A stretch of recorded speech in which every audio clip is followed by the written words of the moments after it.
ఈ నెల 4న వెన్నుపోటు దినం కార్యక్రమాన్ని నిర్వహిస్తామని వైసీపీ అధినేత జగన్ ప్రకటించడంపై కూటమి నేతలు మండిపడ్డారు.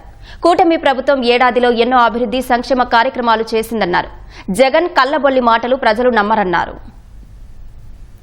జగన్ వెన్నుపోటు నుంచి రాష్ట్రం విముక్తి పొందిన రోజు జూన్ 4 అని కూటమి నేతలు అన్నారు.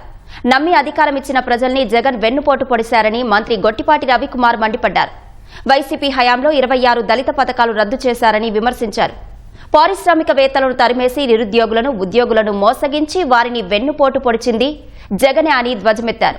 ఆస్తి కోసం తల్లికి చెల్లికి వెన్నుపోటు పొడిచి గెంటేసింది జగన్ కాదా అని గొట్టిపాటి నిలదీశారు. జగన్ వెన్నుపోటుకు బలికాని వర్గమంటూ లేదన్నారు. ప్రజాస్వామ్య పరిరక్షణ రోజుగా జూన్ 4ను జరుపుకుందామని మంత్రి పిలుపునిచ్చారు. ఏ దురాలోచనతో వెన్నుపోటు దినం ప్రకటించారని మాజీ మంత్రి ప్రత్తిపాటి పుల్లారావు ప్రశ్నించారు. 11 సీట్లిచ్చి ప్రజలు వెన్నుపోటు పొడిచారన్నది జగన్ ఉద్దేశమా అని ఎద్దేవా చేశారు. జగన్ చేయాల్సింది వెన్నుపోటు దినం కాదని పశ్చాత్తాప ప్రాయశ్చిత దినాలు అని సూచించారు. ఏడాది క్రితం ప్రజలిచ్చిన చారిత్రక తీర్పు గుణపాఠం ఇంకా జగన్ మైండ్కి ఎక్కినట్టుగా లేదని ఎమ్మెల్యే సోమిరెడ్డి చంద్రమోహన్ రెడ్డి అన్నారు. సీఎం పదవికి ఎలాగూ వన్నె తేలేకపోయిన జగన్ మాజీ సీఎం గౌరవాన్ని కూడా కాపాడుకోలేకపోతున్నారని విమర్శించారు. 11 సీట్లకు పరిమితమైన రాని మార్పు ఇక భవిష్యత్తులోనూ రావడం అనుమానమే అన్నారు. జగన్ ఫ్రస్ట్రేషన్లో ఉండి అవాకులు చవాకులు పేలుతున్నారని టీడీపీ పొలిట్ బ్యూరో సభ్యుడు వర్లరామయ్య మండిపడ్డారు. వెన్నుపోటుకి గొడ్డలి వేటుకు పేటెంట్ జగన్ రెడ్డికే ఉందన్నారు. ప్రజలు 5 సంవత్సరాలు ఇచ్చినారు చంద్రబాబు నాయుడు గారిని కూటమి ప్రభుత్వాన్ని పరిపాలించమని. సంవత్సరానికి మీరెందుకు ఎంత ఎగిరెగిరి పడుతున్నారు? 4వ తారీఖట వెన్నుపోటు దినంగా నిర్వహిస్తారట. నేను అడుగుతాను, ఎందుకు సార్?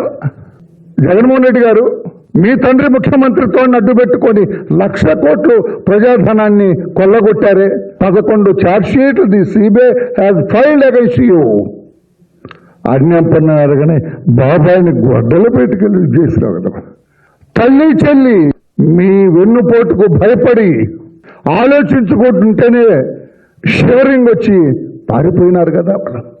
1,00,000 కోట్ల రూపాయలు SC, BC, ST, minority sub plans నుంచి దారి మళ్లించింది మీరు కదా. చంద్రబాబు నాయుడు గారు ఈ వర్గాల నుంచి ₹1 కూడా దారి మళ్లించడానికి వీల్లేదు అంటున్నా. చంద్రబాబు నాయుడు గారు వెన్నుపోటు పొడిచారా రాష్ట్ర ప్రజలకి? మీరా? ఎవరు వెన్నుపోటు పొడిచినట్టు చెప్పి కూడా నేను జగన్మోహన్ రెడ్డి గారిని అడుగుతూ ఉన్నా. ప్రజాస్వామ్యాన్ని అపహాస్యం చేసేలా వ్యవహరించినందునే జగన్ను 11 స్థానాలకు పరిమితం చేశారని కదిరి ఎమ్మెల్యే కందికుంట వెంకటప్రసాద్ అన్నారు. తల్లిని చెల్లిని ఇంటి నుంచి గెంటేసి సొంత బాబాయిని హత్య చేసిన నిందితులను కాపాడుతున్నందుకు వెన్నుపోటు దినాన్ని నిర్వహిస్తారా అని ప్రశ్నించారు.